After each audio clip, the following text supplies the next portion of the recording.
சூழலாக இருக்க ஒருவேளை தோணுச்சு அப்படின்னா, அந்த ஒரு டயர்ட்னஸ், அந்த ஒரு கடினமான சூழ்நிலையை கொஞ்சம் ஒதுக்கிட்டு ஒரு 2 நிமிடம் அல்லது ஒரு 10-15 நிமிடம் மாத்திரம் நம்ம தேவனுடைய வார்த்தைகளை கேட்பதற்கு நம்முடைய செவிகளை சாய்த்தோமானால் நம்மளுடைய ஆவிக்குரிய வளர்ச்சிக்கு அது ஏதுவாக இருக்கும் என்பதை நாம் முன்னதாக தெரிவித்து கொண்டு நம்ம நேராக காலத்தை கருத்தில் கொண்டு நம்ம நேராக பாடத்திற்குள்ளாக கடந்து போயிடலாம்.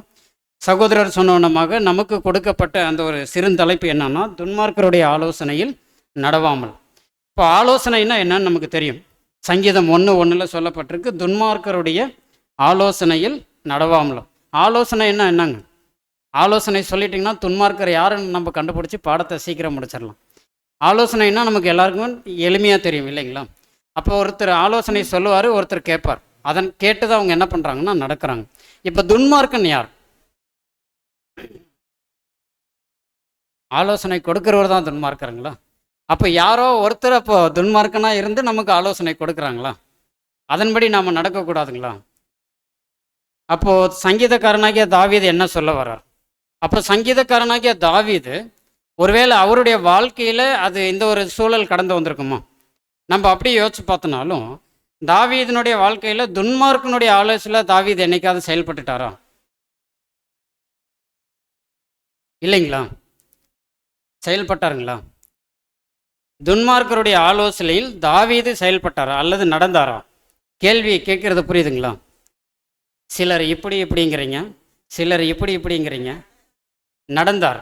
அப்போ இதை நம்ம பார்க்குறோம். ஏன் அவர் துன்மார்க்கருடைய ஆலோசனையில் அவர் நடந்தார்? யார் அந்த துன்மார்க்கர்? தாவீது சொல்கிறார் இல்லைங்களா? அப்போ நமக்கு கேள்வி எப்படி எழும்புதுன்னா, யார் அந்த துன்மார்க்கர்? அந்த துன்மார்க்கரை நம்ம கண்டுபிடிச்சிட்டோம்னா நம்மளுடைய வாழ்க்கையில் நாமளும் என்ன பண்ணலாங்க? அந்த துன்மார்க்கனுடைய ஆலோசனையில் நடக்காமல் இருப்பதற்கு நாம் என்ன பண்ணிக்கலாம்னா அங்கே பார்த்து கொள்ளலாம். அப்போ துன்மார்க்கன்னா யார் அப்படின்னு சொல்லிட்டு நம்ம பார்த்தோம்னா, இந்த ஒரு முதல் சென்டென்ஸ், அந்த ஒரு வார்த்தையை நம்ம பிரித்து பார்க்கும்போது துன்மார்க்கம் அப்படிங்கிற ஒரு வார்த்தை மார்க்கம் அப்படின்னு நம்ம எடுக்கிறோம். மார்க்கம்னா என்னங்க? வழி இல்லைங்களா? அப்போ துன்மார்க்கம்னா என்ன? தவறான வழி. அப்போ துன்மார்க்கன் அப்படின்னு சொல்லிட்டு ஒரு நபர் அல்ல, இது என்னங்க? ஒரு வழி. அப்போ இங்கே வசனம் என்ன சொல்லுதுன்னா, ஒரு நபரை ஐடென்டிஃபை பண்ணாமல் ஒரு பாதையை வழி காமிக்குது. புரியுதுங்களா? அப்போ இந்த ஒரு விஷயத்தை தான் வசனம் இங்கே சொல்லுது, துன்மார்க்கருடைய ஆலோசனையில் நடவாமல். அப்போது துன்மார்க்கம் என்று நம்ம பார்க்கும்போது அதற்கு அர்த்தம் அல்லது பொருள் என்ன கொடுக்குறாங்கன்னா, பொல்லாத காரியம் அல்லது பொல்லாத வழி அல்லது அக்கிரமம் அப்படின்னு அங்கே சொல்கிறாங்க. அப்போ யாரெல்லாம் இந்த ஒரு பாதையில் நடக்கிறாங்களோ அவர்கள் எல்லாருமே எப்படி இருக்கிறாங்கன்னா துன்மார்க்கருடைய ஆலோசனையில் நடக்கிறவர்களாக அங்கே காணப்படுறாங்க. அப்போ மார்க்கம் அப்படின்னு சொல்லி பார்க்கும்போது வழின்னு சொல்லப்படுது, பாதை, நெறி, ஒழுக்கம் அப்படின்னு அங்கே சொல்லப்படுது. அப்போ இது எல்லாமே துன்மார்க்கத்திற்கு, அந்த மார்க்கத்திற்கு அங்கே பொருளாக அங்கே கொடுக்கப்படுது. அப்போ இங்கே நம்ம பார்க்கும்போது யார் அந்த துன்மார்க்கர் அல்லது தாவீது யாரை குறிப்பிடுகிறார் என்று நம்ம கேள்வி பார்க்கும்போது, அப்போது தாவீது யார் அப்படின்னா நமக்கு அவருடைய ஹிஸ்ட்ரி எல்லாமே நமக்கு தெரிஞ்சது. அவரை பற்றி நம்ம ரிமைண்ட் பண்ண வேண்டிய அவசியம் இல்லை. மாறாக அவருடைய குணலட்சணம் எப்படி இருக்குது அப்படின்னு சொன்னோன்னா நமக்கும் எல்லாருமே என்ன பண்ணியிருக்குங்க? தெரிஞ்சிருக்கிற விஷயந்தான். தெரிஞ்ச விஷயத்தை தான் இப்போ நம்ம ரீகால் பண்ண போகிறோம். தாவீதினுடைய குணநலம் என்ன? தேவனுடைய இருதயத்திற்கேற்ற மகன் ஃபர்ஸ்ட். ரெண்டாவதுங்க,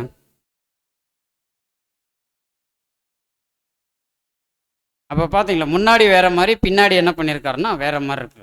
சரி, நம்ம ஆவிக்குரிய ரீதியிலே நம்ம பார்த்துட்டோம்னா தேவனுக்கு பிரியமான வகையில் அவர் எப்படியெல்லாம் காணப்பட்டுட்டார்னா ஒரு 5 விதமான காரியங்கள் அவர்கிட்ட காணப்பட்டுச்சு தாவீதுகிட்ட. முதல்ல அவர்கிட்ட என்ன இருந்துச்சுன்னா பணிவு இருந்துச்சு. ரெண்டாவது தைரியம், தேவனுக்கு கீழ்ப்படிந்திருந்தார். கருணை மற்றும் இரக்கம் அவருக்கு காணப்பட்டிருந்துச்சு. இறுதியாக அவருடைய வாழ்க்கையில் எது இருந்துச்சுன்னா விசுவாசம் அங்கே காணப்பட்டுச்சு.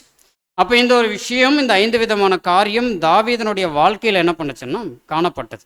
அப்போ இது ஒரு நபர் அல்ல, இது அவருடைய இருதயத்திலிருந்து காணப்படக்கூடிய ஒரு காரியம் என்று நம்ம பார்க்குறோம். அன்பான சகோதர சகோதரிகளே, அப்போ இங்கே அநேக காரியங்கள் நம்ம பார்க்கும்போது துன்மார்க்கருடைய ஆலோசனையில் நடவாமல் என்று பார்க்கும்போது இங்கே தாவீது ஆல்ரெடி என்ன பண்ணியிருக்காருங்க? அவருடைய சிறு பிரயாயத்தில் என்ன பண்ணியிருக்காருன்னா தேவனுக்கு உண்மையுள்ளவராக காணப்பட்டார், விசுவாசத்தோடு காணப்பட்டார்.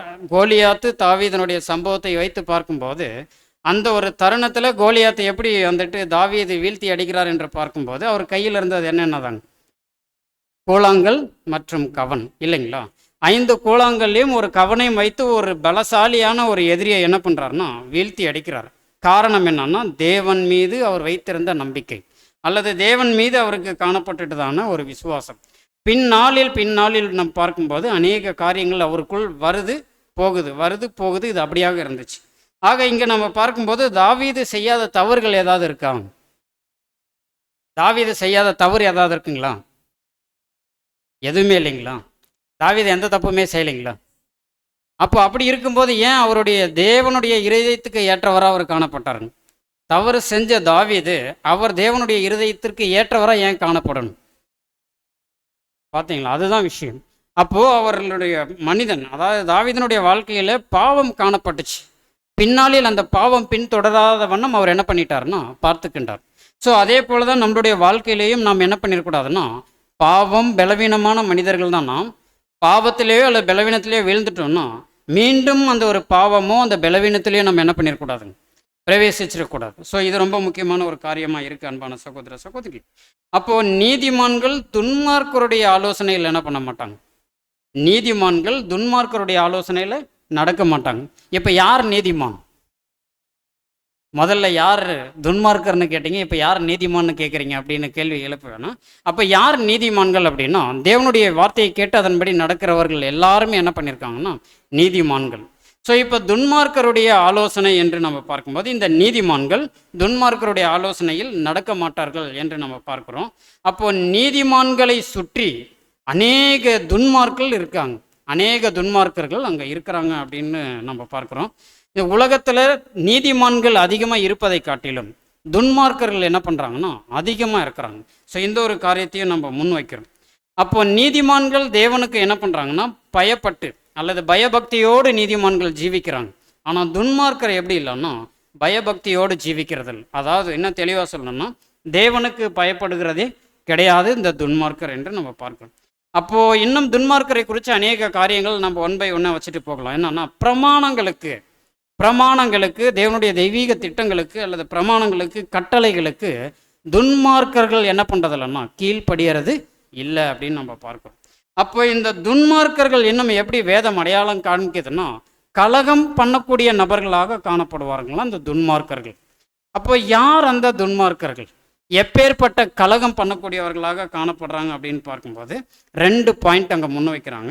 என்ன காரியம்னா, முதலாவது தேவனுக்கும் கர்த்தருக்கும் கலகம் பண்ணுகிறவர்களாக காணப்படுவார்கள். அப்படி யாராவது செஞ்சுருக்கிறோமா அப்படின்னு பார்த்தோம்னா நம்மளுடைய முழு இருதயத்தோடு நம்ம என்ன பண்ணுவோம்னா இந்த ஒரு வேலையை நான் செய்யலை அதை நம்ம சொல்லுவோம் இல்லைங்களா? அதுதான் உண்மை.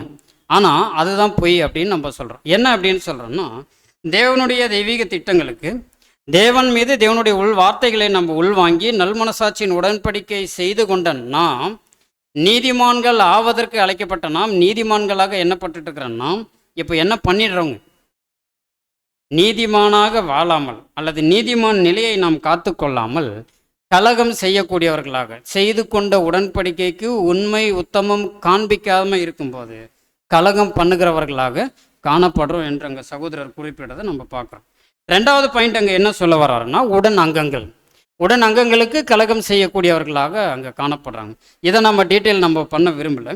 நீதிமான்கள் துன்மார்க்கரை பார்க்கிலும் அவங்க எப்படி இருக்கிறாங்கன்னா, நீதிமான்கள் துன்மார்க்கரை பார்க்கும் பொழுது தங்களுடைய இருதயத்தில் அவங்க எப்படி காணப்படுறாங்கன்னா ரொம்ப வருத்தப்படுறாங்க. நாம் நீதிமான் நிலையில் நம்ம இருக்கிறோம், இந்த ஜனங்கள் அல்லது இவர்கள் என்ன பண்ணுறாங்கன்னா துன்மார்க்கத்தில் ஜீவித்துட்டு இருக்கிறாங்களே அப்படின்னு சொல்லிட்டு அவர்களுடைய இருதயத்தில் நீதிமான்கள் வருத்தப்படுறாங்க என்று அங்கே சொல்லப்படுது. அப்போ நீதிமான்கள் போல் துன்மார்க்கர் என்ன பண்ணுறதில்லன்னா ஜீவிக்கிறது இல்லை அப்படின்னு அங்கே சொல்லப்படுது. அப்போ இது எல்லாமே நம்ம பார்த்தோம். முதல்ல துன்மார்க்கர் யார் அப்படின்னு சொல்லி கேட்கும்போது துன்மார்க்கர் அது ஒரு நபர் இல்லை, ஒரு வழி அப்படின்னு நம்ம பார்த்தோம். அடுத்து நீதிமான்கள் துன்மார்க்கர் போல ஜீவிக்கிறதுல அநேக காரியங்கள் எப்படியோ நம்ம பார்த்துட்டு வந்தோம். இந்த துன்மார்க்கரை குறித்து வேதம் என்ன சொல்லுது, வேத வசனங்கள் என்ன சொல்லுது அப்படின்னு நம்ம பார்க்கும்போது அன்பான சகோதர சகோதரிகளே, வேத வசனங்களை குறித்து நம்ம பார்க்கும்போது அநேக வசனங்கள் அங்கே இருக்குது. சில காரியத்தை நம்ம முன் வைத்துட்டு நம்ம வசனத்திற்குள்ளாக கடந்து போகலாம். வேத வசனத்தின்படி பார்க்கும்போது துன்மார்க்கர் பொல்லாதவராக இருக்கக்கூடிய ஒரு நிலை பற்றி அங்கே பேசுது. அப்போ இதை சகோதரர் அங்கே முன்வைக்கிறார். நீதி உண்மை மரியாதை நல்லொழுக்கம் மன ரீதியாக துன்மார்க்கர்கள் என்ன பண்ணுறாங்களா நல்லொழுக்கக்கூடிய காரியங்கள் எல்லாவற்றையும் புறக்கணிக்கக்கூடியவர்களாக துன்மார்க்கர்கள் காணப்படுறாங்க. இவர்கள் நீதிமான்கள் அல்ல. நீதிமான்கள் எப்படி இருக்கிறாங்கன்னா 2 பாயிண்ட் சகோதரர் வைக்கிறாங்கன்னா, பொல்லாதவராக இருக்கக்கூடிய நிலை. 2வது பாயிண்ட் எப்படி வைக்கிறாருன்னா, நீதி உண்மை மரியாதை நல்லொழுக்கம் மன ரீதியாக தங்களுடைய இருதயத்திலிருந்து அவங்க என்ன பண்ணுறாங்க, புறக்கணிக்கக்கூடியவர்களாக அங்கே காணப்படுறாங்க என்று அங்கே சொல்லப்படுது. அடுத்த விஷயம் என்ன பண்ணுறாங்கன்னா, தங்களுடைய சிந்தனை, தங்களுடைய வாழ்க்கை, சொல், செயல், நடத்தை இது எல்லாவற்றிலேயும் தீமை நிறைந்து காணப்படுது. தீமை நிறைந்து காணப்படுறதுனால இவர்களிடத்துல என்ன இல்லைன்னா, நல்லொழுக்கம் இல்லாமல் ஒழுக்கக்கேடு நிறைந்தவர்களாக, பாவத்தன்மை அதிகமாக இருக்கிறதுனால குற்றம் அதிகமாக செய்துகிட்டே இருக்கிறவர்களாக இந்த துன்மார்க்கர்கள் அங்கே காணப்படுறாங்க. அப்போ இந்த துன்மார்க்கர் என்று சொல்லிகிட்டே இருக்கிறோமே, அப்போது அந்த துன்மார்க்கம் எப்படி, அந்த துன்மார்க்கமான வழி எப்படி இருக்கும் அப்படின்னு சொல்லிட்டு நம்ம கண்டுபிடிக்கலாம். அப்போது எப்படி இருக்குன்னா, துன்மார்க்கம் ஒரு பாதை அல்லது ஒரு வழி அல்லது ஒழுக்கம் ஒழுக்கக்கேடு அப்படின்னு நம்ம பார்த்துட்டோம். அப்போ இந்த துன்மார்க்கத்துக்கு சகோதரர் என்ன சொல்ல வர்றார் அப்படின்னு பார்க்கும்போது, பெருமை, வீண் பெருமை, தற்பெருமை அப்படின்னு அங்கே சொல்லப்படுது. இது யார் இடத்துல இருக்கோ இவங்க யார் இல்லைன்னா நீதிமான்கள் இல்லை, இவர்கள் தான் யாருங்க, துன்மார்க்கர். அப்போ இவர்களை எளிமையாக நம்ம என்ன பண்ணலாம்னா அடையாளம் கண்டுபிடிக்கலாம். அப்போ வீண் பெருமையில் தற்பெருமையில் யாரெல்லாம் ஜீவிச்சுட்டு இருக்கிறாங்களோ அவர்கள் தான் துன்மார்க்கர் என்று நம்ம பார்க்குறோம். அன்பான சகோதர சகோதரிகள், இன்னும் வேத வசனங்கள் எப்படி சொல்லப்பட்டிருக்குன்னா, சங்கீதம் 52 வசனம் 7 என்ன சொல்லப்பட்டிருக்குன்னா, தன் செல்வ பெருக்கத்தை நம்பி வாழக்கூடிய ஜனங்களாக இருப்பாங்க. அப்போ இங்கே துன்மார்க்கம் எதை அங்கே சகோதரர் சொல்ல வர்றார் அப்படின்னு சொல்லி பார்க்கும்போது, தன் செல்வ பெருக்கத்தை அவங்க என்ன பண்ணியிருக்கிறாங்க, நம்பி இருக்கிறாங்க. தன்னுடைய செல்வம் தான் என்னதான் இருக்குதுன்னா அங்கே ஹைலைட் பண்ணி காமிக்கிறாங்க, இங்கே மாம்சத்தின் ஆசை, இதை தான் இங்கே துன்மார்க்கமாக அங்கே காணப்படுது. அப்போ இதை குறித்து சகோதரர் சொல்லும்போது, பொல்லாத தன்மை, தீய எண்ணம், நோக்கம், தீமையான காரியங்கள் இது எல்லாமே என்ன பண்ணுறதுன்னா சொல்லர்த்தமாக சொல்லப்படுது துன்மார்க்கருக்கு அப்படின்னு நாங்கள் பார்க்குறோம். அடுத்தது நம்ம பார்க்கும்போது மத்தேயு 22ஆம் அதிகாரம் வசனம் 18 அவர்களுடைய துர்க்குணம் எப்படி இருக்குது அப்படின்னு அங்கே நம்ம பார்த்துட்டோம் அப்படின்னா, அது ரொம்ப ஒரு விசேஷித்தமான ஒரு காரியமாக இருக்குது. மத்தேயு 22ஆம் அதிகாரம் வசனம் 18 இந்த ஒரு வசனத்தை மாத்திரம் வாசிக்கலாம் பாருங்க. இயேசு அவர்கள் துர்க்குணத்தை அறிந்து, மாயக்காரரே, நீங்கள் என்னை ஏன் சோதிக்கிறீர்கள்? அப்போ இங்கே நம்ம பார்க்குறோம், இயேசு அவர்கள் துர்க்குணத்தை அறிந்து, மாயக்காரரே நீங்கள் ஏன் என்னை சோதிக்கிறீர்கள் அப்படின்னு அங்கே சொல்லப்படுது. அப்போ இங்கே எது இருக்குங்க, துன்மார்க்கம் இங்கே எங்கே இருக்குது, எங்கேயாவது காணப்படுதுங்களா? அந்த துர்க்குணம் தான் என்னவா இருக்குதுங்க, துன்மார்க்கம். அது ஆங்கிலத்தில் போய் பார்க்கும்போது அது என்னன்னா, அந்த துர்க்குணத்துக்கு என்ன பண்ணியிருக்காங்கன்னா நாங்கள் துன்மார்க்கம் என்று அங்கே சொல்லப்பட்டிருக்கிறத நம்ம பார்க்குறோம். அன்பான சகோதர சகோதரிகளே, அப்போ துன்மார்க்கம் அவர்களிடத்தில் காணப்பட்டிருக்கிறதுனால தான் அவர்களை என்னென்னு சொல்ல வர்றாருன்னா, கர்த்தராகிய இயேசு கிறிஸ்து மாயக்காரரே என்று அங்கே சொல்கிறார். அவர்களுடைய வாழ்க்கை எப்படி இருக்குதுன்னா ஒரு உண்மைத்தன்மையாக தேவனுக்கு பிடித்த வகையில் அங்கே காணப்படலை. அந்த போல் ஒரு மாய்மாலமான ஒரு ஜீவியம் ஜீவித்திட்டு இருக்கிறதுனால அந்த துன்மார்க்கம் அவர்கள் அண்டையில் காணப்படுது என்று நம்ம பார்க்குறோம். அன்பான சகோதர சகோதரிகள், இன்னும் சில வசனங்கள் சொல்லப்பட்டிருக்கு. மார்க் 7ஆம் அதிகாரம் வசனம் 21 முதல் 23 முடிய அதில் அந்த ஒரு வசன பகுதியில் நாம் பார்க்கும்போது, ஒரு துன்மார்க்கம் இருக்கக்கூடிய நபரை எல்லா தவறுகளுடைய எல்லா சாரமசத்தையும் அவர் என்ன பண்ணுறாருன்னா ஆண்டவராகிய இயேசு கிறிஸ்து சுட்டி காண்பிக்கிறார். எப்படி சுட்டி காமிக்கிறார்னா, அதில் சில காரியங்கள் நாம் அங்கே ஆர்டர் பண்ணியிருக்கோம். என்னென்ன காரியம்னா, மனிதனுடைய இருதயம், பொல்லாத சிந்தனை, பொருளாசை, தூஷணமான பேச்சு, பெருமை, மதிக்க இயலாத ஒரு நிலைமை, மதிகேடான ஒரு நிலை. அப்போ இதெல்லாம் நமக்குள் காணப்படும் போது அல்லது நம்மளுடைய இருதயத்தில் காணப்படும் போது நாம் யார் அப்படின்னு பார்த்துட்டோம்னா துன்மார்க்கத்தில் ஜீவிக்கக்கூடியவர்களாக காணப்படுறோம் என்பதை கர்த்தர் இயேசு இதனுடைய சாராம்சத்தை அங்கே சுட்டி காமிக்கிறத நம்ம பார்க்கிறோம். அப்போ இந்த ஒரு 3 வசனத்தை நாம் பார்க்கும்போது இதெல்லாம் எங்கிருந்து வருதுன்னு கர்த்தர் சொல்லும்போது இருதயத்திலிருந்து என்ன பண்ணுதுங்க, புறப்பட்டு வருது. அப்போது முதல்ல அங்கே நம்ம பார்க்கும்போது மனிதனுடைய இருதயம் எவ்வளோ ஒரு முக்கியத்துவம் வாய்ந்ததாக இருக்கு பாருங்க. அப்போ இந்த ஒரு இருதயத்தை தான் அங்கே கர்த்தராகிய இயேசு கிறிஸ்து சொல்லும்போது, மகனே உன் இருதயத்தை தா என்று பிதாவாகிய தேவன் என்ன பண்ணுறாங்க அங்கே கேட்கிற விதத்தை நம்ம பார்க்குறோம். அப்போ இருதயத்திலிருந்து அநேக காரியங்கள் புறப்பட்டு வர்றதுனால நமக்கு ஆப்போசிட்டில் இருக்கக்கூடிய நபர் என்ன பண்ணுதுங்க, காயப்படுத்துதுன்னு. அது வாயின் வார்த்தைகளாக இருக்கட்டும், சிந்தைகளாகட்டும், அல்லது நடத்தைகளாகட்டும், அநேக காரியங்கள் இந்த மாதிரி சொல்லப்படுறது நம்ம பார்க்குறோம். அடுத்து யோபு 15ஆம் அதிகாரம் வசனம் 20 துன்மார்க்கர் உயிரோடு இருக்கிற நாளெல்லாம் துன்பத்தால் அவர் என்ன பண்ணுறாருன்னா வாதிக்கப்படுறாராம். யோபு அங்கே அவருடைய காரியத்தில் அங்கே சொல்லப்படும் போது துன்மார்க்கன் உயிரோடு இருக்கிற நாள் எல்லாம் துன்பத்தால் வாதிக்கப்படுகிறார். அப்போ வேத வசனங்கள் எப்படியெல்லாம் அங்கே அடையாளம் காமிக்குது பாருங்க. அப்போ துன்மார்க்கத்தில் ஒருவர் ஜீவிச்சிட்டாங்கன்னா அவர்களுடைய வாழ்நாள் எல்லாமே எதுவாக தான் காணப்படும்னா துன்மார்க்கமாகவே காணப்படும். அப்போது ஒரு நபர் தேர்ந்தெடுக்கக்கூடிய பாதை நல்ல பாதையா தீமையான பாதையா என்பது தேர்ந்தெடுப்பதில் முழு கவனம் தேவை என்பதை நம்ம பார்க்குறோம். அன்பான சகோதர சகோதரிகளே, இன்னும் நாம் பார்க்கும்போது சங்கீதம் 1:4 நாம் பார்க்கும்போது துன்மார்க்கரோ அப்படி இராமல் அப்படின்னு அங்கே சொல்லப்பட்டிருக்கு. வசனம் எப்படி இருக்குங்க? துன்மார்க்கரோ அப்படி இராமல் காற்று பதறடிக்கும் பதரை போல் இருக்கிறார்கள்.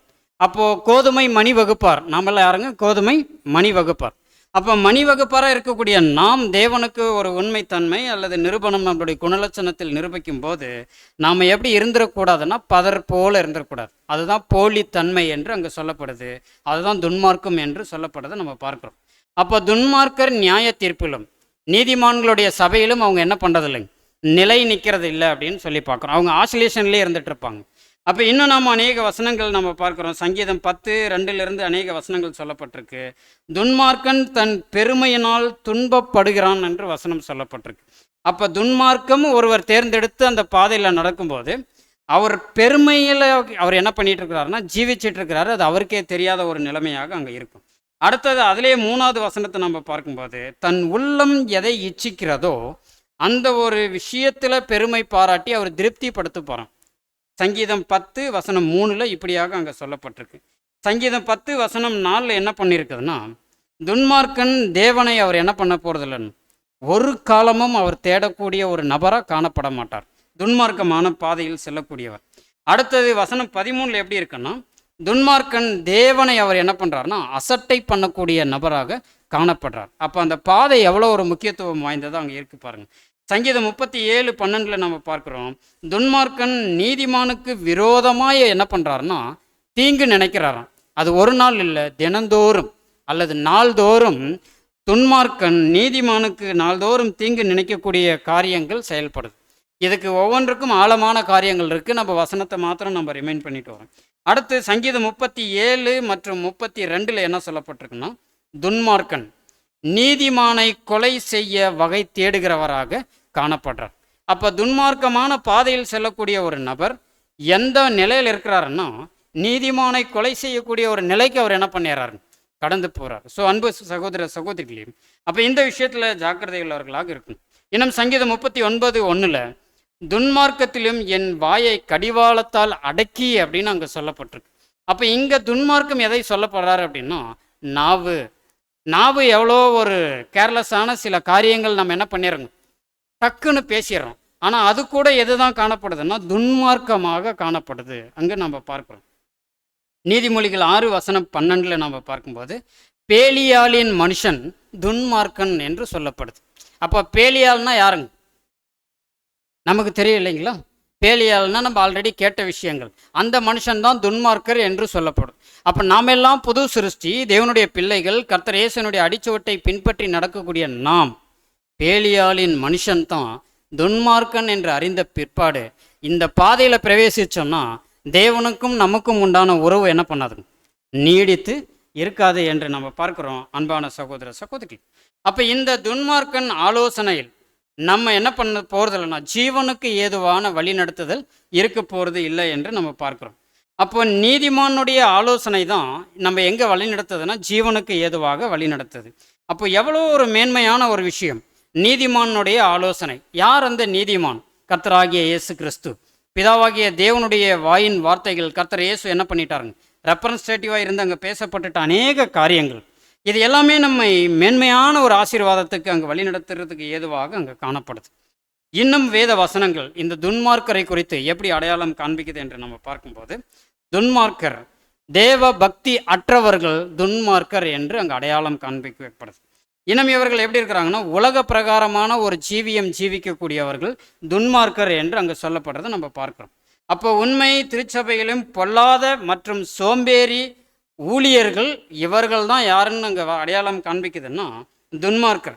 இவர்கள் மற்றவர்களை ஊக்குவிக்கவும் மாட்டாங்க அல்லது மோட்டிவேட் பண்ணி அவங்களை என்ன பண்ண மாட்டாங்கன்னா அடுத்த கட்டத்துக்கு என்ன பண்ண மாட்டாங்கன்னா நகர்த்த மாட்டாங்க அல்லது வழி நடத்த மாட்டாங்க. இவர்கள் பொல்லாத ஊழியர்கள், சோம்பேறி ஊழியர்கள், இவர்கள் தான் துன்மார்க்கர், உண்மை திருச்சபையில் இப்படியும் காணப்படுவாங்க அப்படின்னு அங்கே சொல்லப்படுறதை நம்ம பார்க்குறோம். இவர்கள் என்ன செய்கிறாங்கன்னா பாவம் செய்கிறாங்க. பாவம்னு சொல்லிட்டு அடுத்த டாபிக் நம்ம என்ன பண்ணவில்லைன்னா பேசலை. அடுத்தது நம்ம பார்க்கும்போது இந்த ஒரு ஆலோசனையை புறக்கணிப்பவர்கள் தான் அவங்க என்ன பண்ணுறாங்கன்னா சோதனையிலும் பாவத்திலும் பரிசுத்தமான காரியத்தில் இருந்தும் என்ன பண்ணுறாங்கன்னா தன்னை முற்றிலுமாக புறம்பே நீக்கி உலகத்தோடு ஜீவிக்கிறவர்களாக அங்கே காணப்படுறாங்க. அப்போ இவர்களை பார்த்த உடனே அல்லது பார்க்கும்போது நம்ம என்ன பண்ண வேண்டியதில்லைன்னா ஆச்சரியப்பட வேண்டிய அவசியம் இல்லை என்று அங்கே சொல்லப்படுது. அப்போ அன்பான சகோதர சகோதரிகளே, இன்னும் அநேக காரியங்கள் அங்கே சொல்லப்பட்டிருக்கு. நாம் இறுதியான சில காரியத்துக்கு நேரம் நம்ம கடந்து வந்துடலாம். என்ன அப்படின்னு சொல்லிட்டு நம்ம பார்க்கும்போது, கிறிஸ்துவினுடைய நாமத்தை சொல்லுகிற எவனும் அநியாயத்தை விட்டு விலக வேண்டும் அப்படின்னு அங்கே வசனம் சொல்லப்பட்டிருக்கு. எங்கன்னா 2 தீமோத்தேயு 2ஆம் அதிகாரம் வசனம் 19. அப்போ கிறிஸ்துவின் நாமத்தை சொல்லுகிற எவனும் அநியாயத்தை விட்டு விலக வேண்டும். அப்போ கர்த்தர் இயேசுனுடைய நாமத்தை யாரெல்லாம் சொல்கிறோம்னா அவருடைய பின்னாடியார்களாக இருக்கிற நாம் அனைவரும் என்ன பண்ணுறோங்க? கிறிஸ்துவினுடைய நாமத்தை சொல்கிறோம். அப்போ கிறிஸ்துவின் நாமம் என்று சொல்லும்போது அவருக்கு பின்னாடி இன்னும் ஆழமான காரியம் என்ன இருக்குன்னா, என்ன அந்த நாமம் என்று பார்க்கும்போது தேவனுடைய நாமத்தை வீணில் என்ன பண்ணிட வேணாம், வழங்கிற வேண்டாம். அது எப்படி வீதியில் வழங்குறது அப்படின்னு பார்க்கும்போது கர்த்தர் இயேசுவே பிதாவாகிய தேவனை என்ன பண்ணிட்டார்னா ரெப்ரஸ் பண்ணி அங்கே பேசிட்டார். அப்போ அந்த விஷயத்தை அங்கே பிரதிநிதியாக இருந்துட்டார். அந்த விஷயத்தை நம்ம பார்க்குறோம். நம்மை பிதாவாகிய தேவனோடு கூட என்ன பண்ணுறாருங்க, ஒன்றிணைக்கிறார். அந்த சேர்க்கக்கூடிய வேலையில் கர்த்தர் இயேசு செய்கிறாங்க. அந்த ஒரு வேலையை பார்க்குறோம். நம்ம அநீதியிலிருந்து விலகி நீதிக்கு நேராக நம்ம என்ன பண்ணுறோங்க, கடந்து போகிறோம். அநீதியான எல்லாவற்றிலும் இருந்து நம்ம என்ன பண்ணணுங்க, முற்றிலும் விலகணும். நம்முடைய நம்பிக்கை, நம்முடைய நடத்தை, நம்முடைய பழக்க வழக்கங்கள், இன்னும் தவறான அனைத்திலிருந்தும் நம்மை முற்றிலும் விலக்கி கர்த்தரை நாம் இப்போ என்ன பண்ணோம்னா பிரதிபலிக்கக்கூடியவர்களாக அங்கே காணப்படணும். இப்படி காணப்பட்டுட்டாதான் நம்ம என்ன பண்ண முடியுங்க, மகிமைக்கு நேராக நம்ம பிரவேசிக்க முடியும் என்று நம்ம பார்க்குறோம். அன்பான சகோதர சகோதரிகளே, ஆக துன்மார்க்கர் என்று நம்ம பார்க்கும்போது துன்மார்க்கனுடைய ஆலோசனையில் இப்போ என்ன பண்ணிட வேணாங்க, நடந்துட வேண்டாம். அப்போ அந்த துன்மார்க்கன் ஏதோ ஒரு நபர் அல்ல, நாம் தேர்ந்தெடுக்கக்கூடிய ஒரு பாதை. அப்போ அந்த பாதையில் நாம் எவ்வளோ சர்வ சாக்கிரதையாக நம்ம வாழணும் அல்லது நடக்கணும் என்பதை நம்மை நாமே நிதானித்து தேவனுக்கு பிரியமுள்ளவர்களாக நாம் நடக்க தேவன் தாமே கிருபை செய்து வழி நடத்துவாராக. பொறுமையோடு கேட்டவங்கள் யாவரையும் தேவன் ஆசீர்வதிப்பாராக. ஆமென்.